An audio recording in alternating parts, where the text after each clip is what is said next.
Dialah Allah Subhanahu wa ta'ala yang pantas dipuja dan yang pantas dipuji.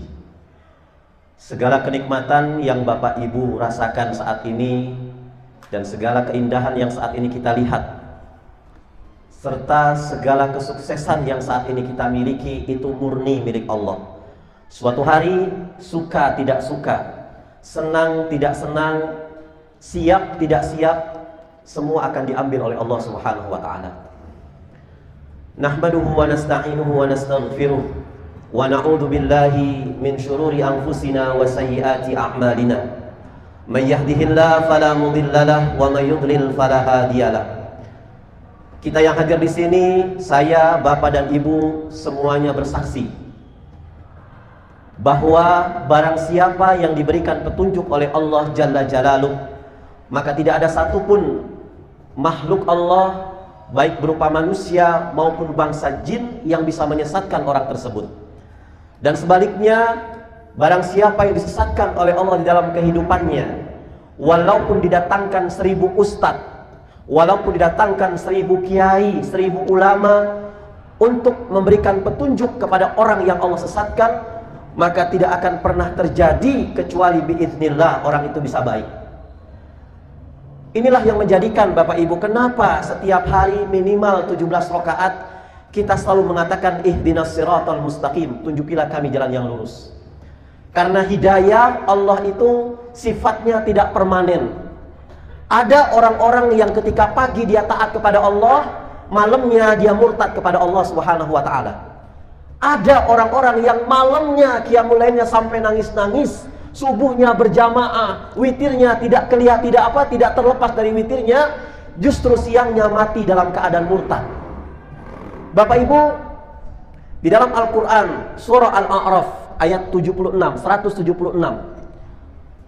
Allah Subhanahu wa ta'ala mengatakan, sampaikan sebuah berita di mana orang-orang dahulu telah mendapatkan hidayah daripadaku, kata Allah Subhanahu wa ta'ala. Watlu alaihim naba'alladzi atainahu ayatina fansalakha minha fa'atba'u syaitan fakana minal ghawin. Kata Allah Subhanahu wa ta'ala, sampaikan kepada jamaah pengajian Rumahku Surgaku bahwasanya dulu ada manusia-manusia yang diberikan hidayah di awal-awal kehidupannya, hidayah kepada Allah, ketaatan beliau raih. Tapi ternyata rayuan setan, gangguan setan justru telah merusak hidayah yang Allah berikan kepadanya. Ketika saya lihat tafsir ayat ini Bapak Ibu, ini berkenaan dengan seorang sahabat Nabi Musa alaihissalam yang bernama Bal'am bin Bawrah. Ini Bal'am bin Bawrah Ibu Bapak, seorang yang Malik bin Dinar mengatakan kana mujabbibud da'wata bisyada'id.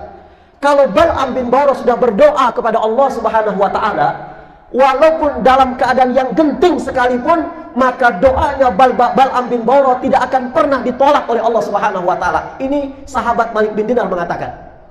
Kenapa Bal'am bin Bawrah, orang soleh, hidup di zaman Nabi Musa alaihissalam, justru mati dalam keadaan murtad? Ini yang saya tadi katakan, hidayah itu harus kita minta setiap harinya. Ihdinas siratal mustaqim. Bahkan kata Rasulullah, sebelum kamu minta harta, sebelum kau minta keselamatan, tolong panjatkan hidayah terlebih dahulu untuk dirimu, saudara-saudaramu, dan keluargamu. Ketika saya lihat tafsirnya Bapak, Bal'am bin Bawrah ini seorang ulama soleh di zamannya Nabi Musa alaihissalam. Jadi Nabi Musa itu dengan bala tentaranya, setelah menghancurkan singgasananya Fir'aun laknatullah alaih, Nabi Musa bilang kepada asistennya, wahai sahabat-sahabatku, setelah kita mengalahkan singgasananya Fir'aun laknatullah alaih, kita mendirikan negara tauhid di kerajaannya. Sekarang kerajaan mana lagi yang akan kita dakwahkan kalimat la ilaha illallah Musa Rasulullah? Maka salah satu sahabat Nabi Musa mengatakan, wahai nabiku Nabi Musa alaihissalam, bahwasanya di satu dusun ada seorang raja yang sampai detik ini tidak menyembah Allah Subhanahu wa ta'ala. Bagaimana kalau besok kita akan menyerbu ke sana untuk dakwah ke kerajaan tersebut? Ternyata berita Nabi Musa dengan bala tentaranya ingin mendakwahkan ke kerajaan ini terdengar oleh telinga raja tersebut. Raja ini bilang, wahai Perdana Menteriku, ini saya mendengar berita bahwasanya Nabi Musa dengan bala tentaranya akan datang ke kerajaan kita, akan mendakwahkan kita. Kalau kita nggak mau mengikuti akidah Nabi Musa, dia akan menyerang kita. Saya sudah ketir-ketir ini. Kerajaan Fir'aun yang singgasananya luar biasa, yang Fir'aun sendiri menganggap dirinya sebagai Tuhan, hancur lebur dengan tentara Nabi Musa alaihissalam. Apalagi kerajaan kita yang gak ada apa-apanya. Ada solusi, Perdana Menteri? Kata Perdana Menteri mengatakan, Tuan Raja tenang, kita punya rakyat yang tinggalnya tidak jauh dari kerajaan ini. Siapa? Saudara Bal'am bin Bawrah. Terus gimana? Panggil Bal'am bin Bawrah, suruh berdoa kepada Allah untuk agar Allah tidak menyampaikan Nabi Musa ke kerajaan kita. Oh iya, usul terbaik. Diundang Bu, Bal'am bin Bawrah. Di WA lah dia, di WA. Ditelepon, ya Bu. Dipanggil. Hai Bal'am, ya Tuan Raja. Kamu tahu kenapa aku panggil ke sini? Enggak tahu Tuan Raja. Begini Bal'am. Fir'aun sudah dikalahkan oleh Musa alaihissalam. Sekarang aku dengar Nabi Musa dan bala tentaranya sedang proses berjalan ke kerajaan kita. Saya kepingin Anda berdoa kepada Rob, berdoa kepada Allah agar Allah itu tidak menyampaikan Musa dan bala tentaranya sampai ke kerajaan kita. Bal'am nggak mau. Nggak mau Tuan Raja. 1/4 dari kerajaan saya buat kamu. Nggak mau Tuan Raja. 3/4 nggak mau Tuan Raja. Tuan Raja pesimis, pulang Bal'am bin Bawrah. Kata Perdana Menterinya, tenang Tuan Raja. Biasanya seteguh apapun suami pasti keleper-keleper kalau sama istrinya. Oh. Dia kan punya istri. Bal'am, istri Bal'am sudah puluhan tahun hidup miskin. Yang namanya wanita itu kepengen kemana-mana pakai gelang emas, leres betul Bu. Kemana-mana kepengen mentereng. Panggil istrinya Bal'am, berikan setengah kerajaan agar dia mau merayu suaminya untuk berdoa kepada Allah, cuman untuk menyesatkan Nabi Musa alaihissalam agar tidak sampai ke kerajaan ini. Masya Allah. Sampai di rumah istrinya dicolek moh, suruh ngambil teh, nggak mau istrinya Bal'am. Ini Bal'am bingung, kenapa istri saya kesambet setan apa ini istri saya? Ditanya, kamu kenapa? Habis dari luar, kok tahu-tahu seperti ini sikapnya sama aku? Istrinya bilang, Mas, saya bosan hidup sama kamu. Ibadah dibanyakin, baca Taurat dibanyakin, tapi nggak kaya-kaya. Lihat tetangga sebelah, kelangnya sudah 20 kilo dipakai di lehernya. Lihat tetangga sebelah, suaminya sudah ganti mobil baru. Kalau nggak begitu, cerailah kita. Bal'am bilang, saya sudah usaha. Mau nggak kalau saya tetap cinta sama kamu? Mau. Apa syaratnya? Doakan Nabi Musa supaya nggak nyampe ke kerajaan. Itu saja Mas. Apa sih susahnya? Keleper-keleper Bu. Bal'am berdoa saat itu kepada Allah. Ya Allah, aku tidak taat kepada Tuan Raja, tapi aku ingin membahagiakan istriku ya Allah. Seumur hidup menikahi dia, nggak pernah bahagia. Mungkin aku berdoa kepada Engkau dia bahagia. Tolong sesatkan Nabi Musa di hutan. 40 hari, 40 malam, jangan Engkau sampaikan ke kerajaan. Masya Allah Bu. Kita kalau doa kita kalau baik diaminkan oleh malaikat. Tapi kalau doa kita jelek Bu, apalagi kalau kena penyakit ain, hati-hati Bu. Kata Rasulullah, umatku itu bisa mati dengan 2 perkara. Yang pertama, karena sudah datang ajalnya. Yang kedua, karena penyakit ain. Penyakit ain itu bisa ditularkan dari orang soleh kepada orang yang dia benci, kepada orang yang dia iri. Contoh, jangan pernah gampang-gampang kita menceritakan kesuksesan kita kepada orang lain. Kenapa? Khawatir teman kita iri, teman kita dengki, dia bilang, saya nggak seneng sama orang ini, terlalu show off, terlalu pamer, datang setan, bisa penyakit ain, kita muntah darah Bu. Kurus tirus sama sekali. Didiagnosa dokter itu nggak tahu penyakitnya, ini penyakit ain. Terus cara ngobatinnya gimana Ustadz? Cara ngobatinnya, orang yang punya penyakit ain itu ditularkan kepada kita harus wudhu dulu. Air wudhunya dimandikan kepada orang yang penyakit ain, bisa sembuh insya Allah. Kalau saat ini kita khawatir penyakit ain datang kepada kita, caranya gimana? Zikir pagi petang jangan pernah kita lupakan Bapak. Ya, ini Bal'am berdoa kepada Allah, ternyata betul. Kana mujabbibud da'wata bisyada'id. Bal'am itu kalau berdoa kepada Allah, tidak ada satu pun doa yang tidak diterima oleh Allah Subhanahu wa Ta'ala. Allah mengabulkan doa Bal'am bin Bawrah. 40 hari 40 malam Nabi Musa muter-muter ke hutan, enggak ketemu kerajaan. Di malam yang ke-40 hari barulah Musa berkata kepada Allah, ya Allah, Aku ingin berdakwah kepada kerajaan ini ya Allah. Kenapa seperti ini ya Allah? Kata Allah, umatmu Bal'am yang berdoa kepadaku agar dia menyesatkan kamu. Nabi Musa mengatakan, ya Allah kalau begitu tolong engkau kabulkan doaku, matikan Bal'am bin Ba'urah dalam keadaan murtad. Masya Allah. Akhirnya Bal'am besoknya dia masuk ke kamar mandi, tergelincir di kamar mandi, pecah dia punya kepala, mati dalam keadaan murtad. Fa inna ahadakum la ya'malu bi'amali ahlil jannah hatta bainahu wa bainah illa zira'. Sesungguhnya ada di antara kalian, kata Rasulullah SAW, orang-orang yang di awal-awal kehidupannya dia selalu beramal-amal soleh, hatta bainahu wa bainah illa zira', sampai antara dirinya dengan surga itu cuma sejengkal. Satu waktu saja dia beramal, sekali lagi masuk surga. Tapi fayasbiqu alaihi kitab, tapi justru takdir Allah melompat jauh, menakdirkan orang soleh ini mati dalam keadaan murtad. Fa inna ahadakum la ya'malu bi'amali ahlin nar. Sebaliknya ada orang-orang yang di awal-awal kehidupannya bermaksiat kepada Allah Subhanahu wa taala sampai dirinya dengan neraka itu sejengkal jaraknya. Sekali saja dia berbuat maksiat, maka dia masuk ke neraka. Fayasbiqu alaihil kitab. Tapi justru takdir Allah melompati daripada takdirnya manusia. Di akhir hayatnya orang tersebut mati dalam keadaan husnul khotimah. Makanya kita dilihat itu apa? Al-a'malu bi khawatimiha. Amal itu yang penting akhirnya. Kita sudah sholat, Allahu Akbar, rakaat pertama lurus, ketiga lurus, kedua lurus, keempat selesai. Rakaat ketiga selesai, rakaat keempatnya kentut. Kira-kira batal buatan Bu? Batal. Ini yang saya namakan al-amalu bi khawatimiha.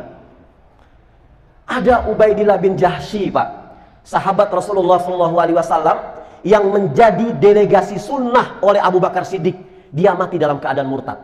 Ada lagi Rajal Unfuwah, seorang sahabat Nabi Muhammad SAW. Dia ikut hijrah oleh Rasulullah ke Mekah, ke Madinah, ke Yaman. Tapi justru ketika hijrah kedua, minuman khamr lebih dia sukai daripada mengikuti Rasulullah SAW. Mati dalam keadaan murtad. Kalau kita buka tafsirnya Imam Qurtubi, di sana diceritakan ada seorang muadzin. Muadzin, Bu. Muadzin zaman dulu itu nggak ada speaker. Azan dia itu di tempat tinggi. Ini muadzin selama waktu-waktu sholat dia standby, kemudian dia azan di pasar yang lebih tinggi. Zuhur dia langsung naik ke tempat tinggi di pasar. Allahu Akbar, Allahu Akbar, Allahu Akbar, Allahu Akbar. Suatu hari ini muadzin, Bu. Tapi sayangnya muadzin masih jomblo, Bu. Azan dia. Allahu Akbar, Allahu Akbar, asyhadu Allah. Di bawah ngelihat seorang wanita cantik, bohai, Bu, denok, Masya Allah, kayak gitar biola parakan. Dilihat, enggak dilanjutkan azannya, dia turun langsung bilang, wahai wanita cantik nian engkau, minta nomornya dong. Bagaimana cara saya menikahi Anda? Langsung bilang kayak begitu. Orang Nasrani ini bilang, enggak mungkin saya menikah dengan kamu, dan enggak mungkin kamu nikah dengan saya. Loh kenapa? Anda Muslim, saya Nasrani. Kata wanita tersebut, kalau Anda ingin miliki saya, pindah dari Islam ke Nasrani. Maka Imam Qurtubi mengisahkan si muadzin ini pindah ke agama Nasara, langsung dia nikah, ijab kabul, belum ditidurin wanita ini, Bang, di atas ada genteng yang bocor. Lagi benerin genteng, jatuh, pecah dia punya kepala. Ini hidayah, Bu. Makanya kita dikumpulkan di dalam keadaan hidayah kepada Allah. Hidayah itu bukan bentuk yang permanen. Hidayah itu nggak bisa milik seorang nabi diwariskan kepada anaknya, nggak bisa. Rasulullah nggak bisa memberikan hidayah kepada pamannya Abu Talib. Nabi Nuh nggak bisa memberikan hidayah kepada anaknya Kan'an dan istrinya. Nabi Lut nggak bisa memberikan hidayah kepada siapa? Kepada istrinya. Hidayah itu mahal. Mudah-mudahan kita semua istiqomah dalam hidayah, kita meninggal dalam keadaan menyembah Allah Subhanahu wa taala. Sahabat itu kalau berdoa kepada Allah, ya Allah, matikan kami dalam keadaan sehat ya Allah. Kenapa? Orang sehat itu pasti sholat. Sahabat kepengen matinya dalam keadaan sholat. Orang sehat itu bisa baca Quran. Sahabat kepengen matinya dalam keadaan baca Quran, Bu. Masya Allah. Ini saya sampai jam berapa, Pak? Bu, ini minta ridhonya nih. Ini bukan kesalahan saya, kesalahan yang ngejemput, Bu. 5:30 kita selesai nggak, Bu? Ya, Pak? Ya. Masuk ke materi. Udah, kita gampang-gampang sajalah. Saya di sini akan membawakan 3 buah hadis. Ini insya Allah bisa mengobati kita karena pandemi kemarin. Yang pedagang terpuruk dengan hadis ini, insya Allah jaya kembali. Yang pegawai terpuruk, kepengen pangkatnya naik, dengan hadis ini insya Allah bangkit kembali. Apapun profesinya. Hadis pertama, suatu hari ada Sufyan bin Abdullah bertanya kepada Rasulullah SAW, "Ya Rasulullah, kulli qawlan fil Islam la as'alu anha ahadan ghairahu." Ya Allah, tolong engkau jelaskan apa itu Islam, yang dengan penjelasanmu itu ya Rasulullah, aku nggak akan menanyakan lagi apa itu Islam, cukup dengan penjelasanmu ya Rasulullah. Maka Rasul mengatakan, "Qul amantu billah summastaqim." Hadis pertama. Islam itu engkau mengatakan pada diri engkau, amantu billah, aku beriman kepada Allah, summastaqim, kemudian kita jujur dengan keimanan kita. Bahasa parakannya, have the fight and be honest to your fight. Beriman kepada Allah aku, dan jujur dengan keimananmu. Hadis pertama inilah yang menjadi rujukan kepada siapa saja yang ingin menjadi pribadi-pribadi la'allakum tattaqun. Hadis pertama inilah yang menjadikan modal bagi siapa saja yang ingin membangkitkan ekonominya setelah hancur berantakan selepas pandemi kemarin. Dan hadis ini pula yang mengajarkan kepada kita, hendaknya khususnya jamaah pengajian Rumahku Surgaku cukup dengan rezeki yang halal-halal saja. Karena urusan rezeki itu urusan Allah, Bu. Ali bin Abi Thalib dalam kitabnya Nahzul Balaghah mengatakan, "Wahai para peserta pengajian surga, Rumahku Surgaku, jangan Anda pernah mengkhawatirkan dua hal. Yang pertama, kematian. Nggak usah kita mikir, ya Allah saya sakit pasti saya mati. Nggak usah. Yang saat ini umurnya 62 tahun 11 bulan, karena Rasul meninggal 63 tahun, nggak usah khawatir usianya cuma sebulan. Nggak usah. Mati itu nggak usah ditunggu-tunggu. Tugas kita, kata kitab Al-Asy-Syafi'i rahimahullah, tugas kita di dunia ini bukan nunggu mati, tapi tugas kita di dunia ini menunggu waktu sholat dan nunggu disolatin. Ya Allah, kalau saya jenuh gimana nunggu waktu sholat? Ya sudah, aku berikan mainan berupa jadi guru. Aku berikan mainan berupa dagangan. Jadi dagangan, pegawai, usaha kita itu mainan semata-mata untuk nunggu waktu sholat. Dan hari ini kita mengadakan pengajian semata-mata untuk menunggu waktu sholat maghrib. Orang beriman gak takut mati, orang beriman tidak cari mati, tapi orang beriman bertemu dengan kematian itu satu hal yang dia kangeni, karena bertemu dengan Allah Subhanahu wa Ta'ala. Enjoy be life, kita santai saja, be happy. Yang penting apa yang menjadi perintah Allah kita laksanakan, apa yang menjadi larangan Allah kita tinggalkan. Be happy, nunggu waktu sholat dan nunggu disolatin. Ini pertama, Bu. Saya nggak tahu kapan saya mati, kematian tahu kapan saya mati.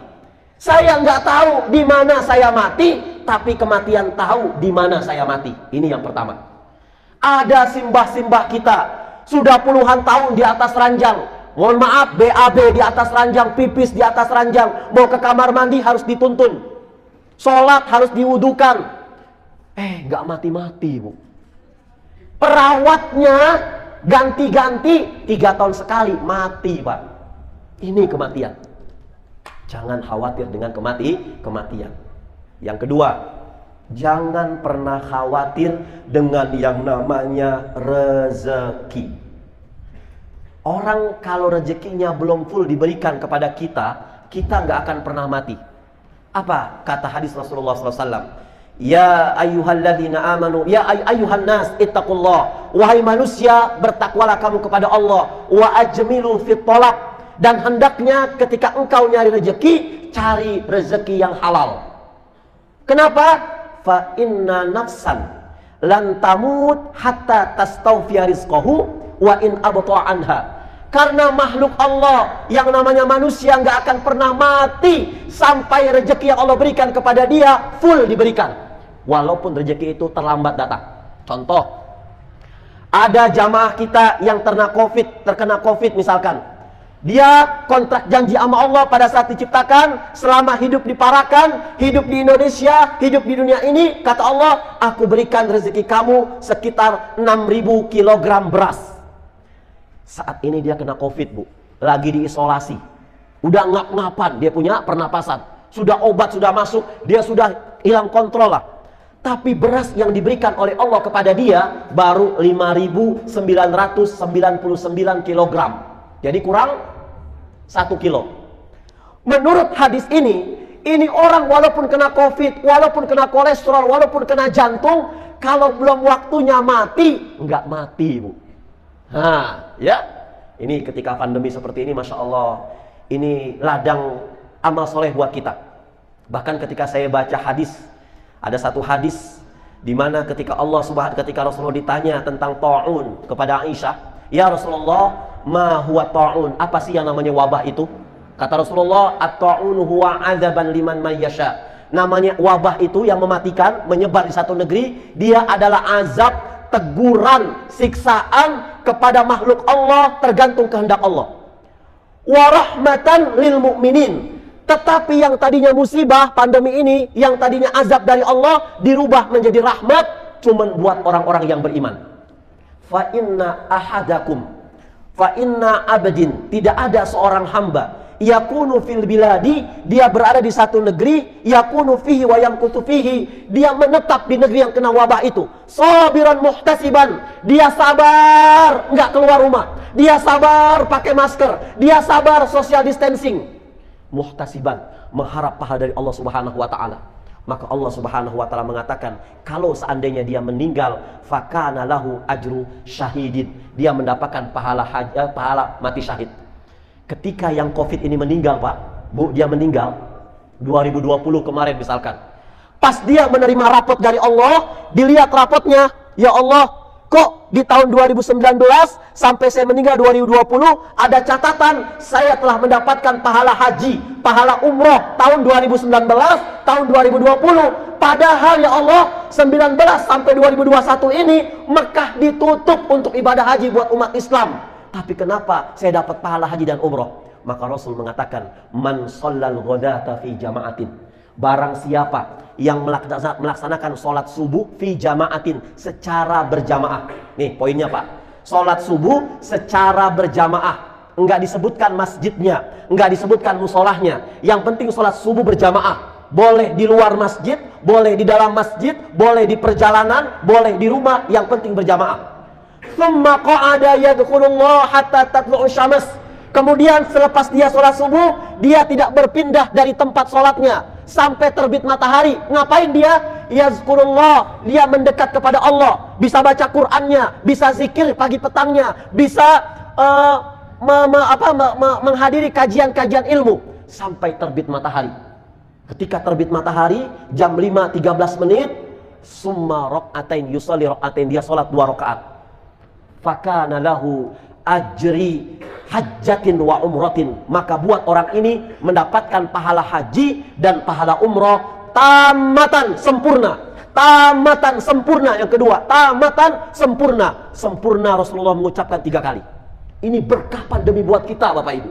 Mungkin banyak jamaah-jamaah kita yang saat ini terkapar, dia meninggal dunia dan kemarin-kemarin dia melaksanakan sholat syuruk, ya. Ingat tadi tandanya, Ustadz boleh nggak saya habis sholat subuh, kemudian saya baca Quran, langsung ngoprek di dapur? Nggak bisa. Manteng kita, Bu. Bisa baca Quran, nggak dengerin ceramah di YouTube, nggak bisa. Khawatir ada WA, kita langsung nge WA. Yang penting manteng, ya dzkurullah, nggak berpindah tempat kecuali di tempat sajadahnya. Ya, syaratnya jamaah. Kemudian mendekatkan diri kepada Allah, baik baca Quran, mendengarkan kajian ilmu secara tatap muka, atau berzikir kepada Allah. 2 rakaat dia sholat subuh. Mendawamkan, Bu. Setelah pengajian ini, mungkin kemarin-kemarin ibu-ibu habis sholat subuh berjamaah, dia pulang, kemudian ngoprek di dapur. Sekarang kita amalkan. Buat mereka yang belum berangkat umroh, buat mereka yang belum berangkat haji. Karena apa? Banyak jamaah yang sudah umroh, jamaah yang sudah haji, tapi belum tentu mendapatkan pahala haji dan pahala umrah secara sempurna. Ini Allah berikan cuma-cuma. Ada orang yang belum berangkat ke Mekah, tapi mendapatkan haji dan umrah secara sempurna. Sholat rakaatain. Saya yang menyampaikan hadis ini beruntung, Bapak Ibu yang mendengarkan beruntung, dan ada mereka yang beruntung. Siapa yang mengamalkan hadis ini? Nah, nih, ya, hadis pertama, amantu billah tsummas taqim. Kalau kita ingin bangkit daripada pandemi, kita jujur dengan keimanan kita. Ada orang, gak ada orang, jujur. Dilihat orang, gak dilihat orang, jujur. Kalau waktunya kita sholat duha, walaupun kita lagi reuni, jujur, pamitan mau sholat duha. Walaupun ada tamu, jamaah berkumandang Allahu Akbar, izin sama tamu kita. Mohon maaf, saya harus jujur dengan keimanan kita. Saya harus meninggalkan jenengan. Kalau jenengan mau ikut, silahkan. Yuk kita ke masjid. Jujur dengan keimanan kita. Ini pertama. Hadis kedua. Ternyata Bapak Ibu, ingin membangkitkan dari jatuhnya kita pandemi yang sampai 2,5 tahun kemarin, porak-porandakan ekonomi umat, kita stres semuanya, tidak cukup dengan jujur dengan keimanan kita. Yang kedua apa? Nah, yang kedua, hadis kedua adalah khairun nas anfa'uhum linnas. Sebaik-baik manusia adalah mereka yang bermanfaat buat orang banyak. Ustaz, ya Rasulullah, saya punya tetangga ya Rasulullah, sholatnya rajin, 5 waktunya rajin, umrohnya tiap tahun berangkat, hajinya tiap tahun berangkat ya Rasulullah, umrohnya tiap bulan berangkat ya Rasulullah, tapi dia pelit ya Rasulullah. Di mana letak orang ini? Kata Rasulullah, masuk ke dalam neraka jahanam. Kita diceritakan suatu hari Rasulullah itu sedang berdiri di pinggir jalan, Bu.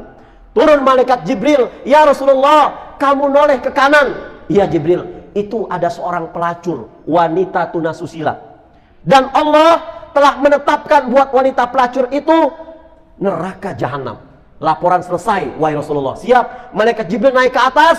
Rasulullah langsung memandang, ya Allah, aku mendoakan hidayah buat pelacur ini.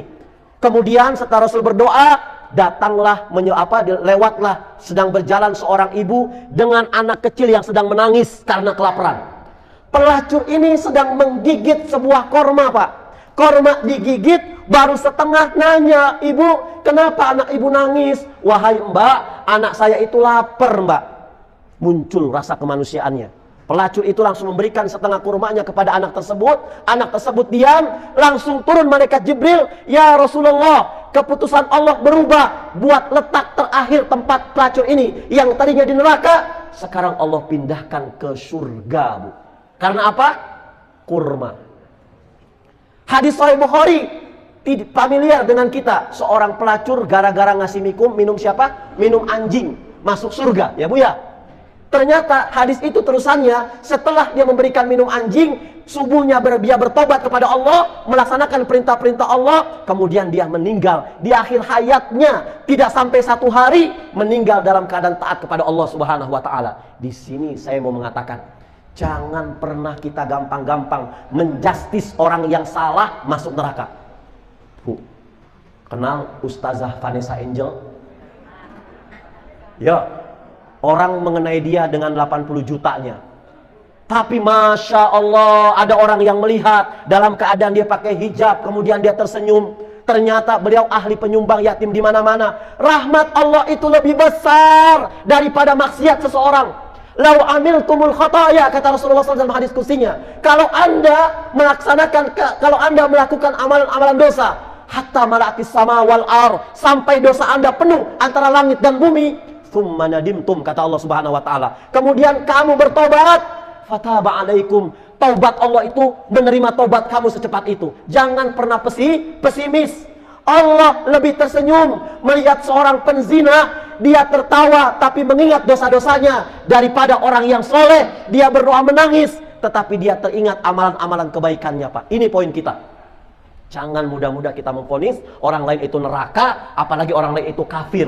Tapi doakan untuk kepribadian dia. Yang namanya kematian itu Allah lihat akhirnya. Nah, selepas dari sini berbagi. Allah turunkan musibah di muka bumi ini, kata Rasulullah SAW. Kapan? Setelah waktu duha. Maka perbanyak sedekah selepas subuh, sebelum waktu duha. Kalau jam 10 nanti Allah takdirkan Anda ketabrakan, tapi Anda sudah sedekah di masjid, nggak usah banyak-banyak. Sedekah nggak perlu 20 juta satu hari, 20 tahun libur nggak sedekah. Mendingan satu hari 5.000, cuman istiqomah. Kapan sedekahnya, Bu? Di pagi hari. Ustadz, saya kebetulan suami saya meninggal, Ustadz. Di rumah nggak ada anak laki-laki Ustadz, nggak ada yang nemenin saya untuk jamaah di masjid Ustadz. Bolehkah saya jamaah di rumah? Monggo Bu, silahkan. Sodakohnya gimana Ustadz? Ibu bisa menyediakan kaleng buat yatim piatu, kaleng buat fakir miskin, kaleng buat umroh ibu saya. Setiap hari 1000. Wallahu alam nyampe apa nggak ke Mekah 1000. Tapi kita punya etikat baik. Uang sudah masuk ke kaleng 1000 rupiah, sudah, jangan kita ambil. Itu adalah sedekah kita. As-sadaqatu tadfa'ul bala wa tadfa'u mitatasu. Yang namanya sedekah itu Allah nggak lihat nominalnya, tapi Allah lihat tulus gak kita dengan sedekah tersebut. Manfaatnya apa kalau ikhlas? Akan mencegah kita dari musibah yang akan mengenai kita, dan sedekah kita itu akan menghindari kita dari mati yang su'ul khatimah. Hadis yang ketiga terakhir. Ternyata kita ingin membangkitkan ekonomi kita dan ingin menjadi orang-orang bertakwa kepada Allah, nggak cukup dengan amantu billah sumastaqim, nggak cukup dengan bermanfaat bagi orang banyak. Hadis yang ketiga, man lam yashkurin nas lam yashkurillah. Barang siapa yang tidak pernah berterima kasih kepada manusia, sejatinya dia belum pernah terima kasih kepada Allah Subhanahu wa taala. Bapak Ibu yang dirahmati oleh Allah Subhanahu wa taala, kita hidup di dunia ini enggak sendirian.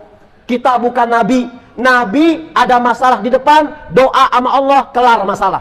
Nabi Musa, ya Allah, Fir'aun ngejar kami ya Allah, di depan kami laut, di belakang Fir'aun ya Allah, berdoa, wahai Musa, pukulkan tongkatmu, maka terbelah lautan, jalan. Nabi Ibrahim dibakar oleh Raja Namrud, berdoa kepada Allah, ya Allah, dingin api dingin.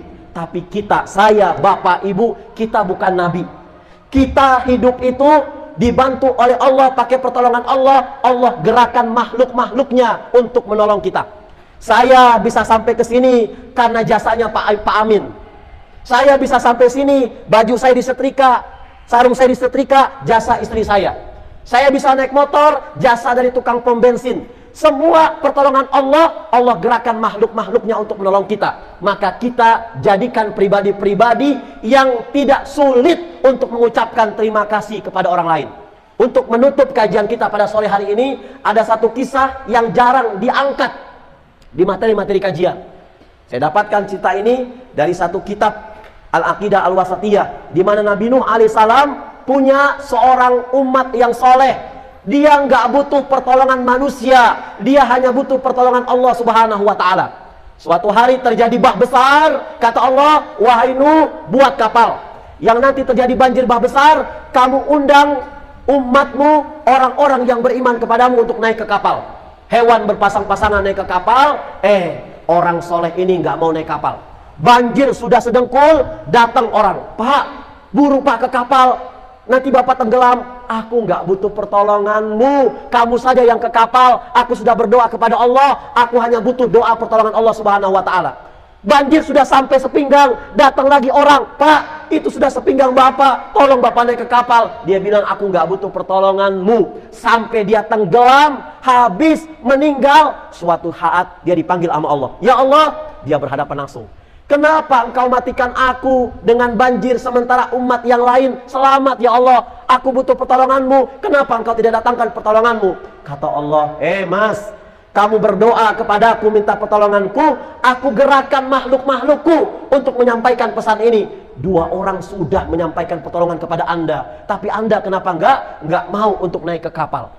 Jadi intinya apa, Bu? Mungkin kita nangis-nangis, ya Allah, aku punya hutang ya Allah puluhan juta ya Allah, tolong ya Allah, tolong ya Allah. Ternyata mungkin musuh kita yang kita benci dengan orang itu mendengar kita punya utang, dia datang ke rumah kita, ngetok-ngetok pintu, assalamualaikum Bu, ini saya pinjami 100 juta, sepertinya ibu lagi butuh. Karena kita gengsi, Bu, karena kita nggak mau itu musuh kita nggak nerima pertolongan itu, kita salah sendiri. Mungkin saja doa kita Allah kabulkan dengan cara menggerakkan musuh kita untuk menolong kita.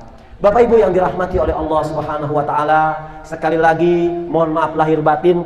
Mungkin saya pribadi sudah menzalimi Bapak Ibu semuanya. Sudah nunggu dari jam 4 subuh tadi, saya baru nongol jam 4:45 lewat 15. Mudah-mudahan nunggu Bapak, doa Bapak Ibu nunggu saya dijadikan amal soleh oleh Allah Subhanahu wa taala. Saya berdoa kepada Allah, ya Allah, siapapun yang datang ke majelis ini ya Allah, kalau dia jomblo pertemukan dengan jodohnya ya Allah. Kalau dia banyak hutang ya Allah, pulang dari sini lunasi hutang-hutangnya ya Allah. Kalau seandainya saat ini ada yang utang daster sama tukang kredit belum mampu bayar ya Allah, tolong lunasi daftar kreditnya ya Allah. Apapun permasalahan dari ibu jamaah semuanya, insya Allah selepas pengajian ini Allah akan berikan solusi. Al-Fatihah. أعوذ بالله من الشيطان الرجيم بسم الله الرحمن الرحيم الحمد لله رب العالمين الرحمن الرحيم مالك يوم الدين إياك نعبد وإياك نستعين اهدنا الصراط المستقيم صراط الذين أنعمت عليهم غير المغضوب عليهم ولا الضالين آمين. Nasrullah fatun qarib wa basil mu'minin. Mohon maaf lahir batin. Assalamualaikum warahmatullahi wabarakatuh.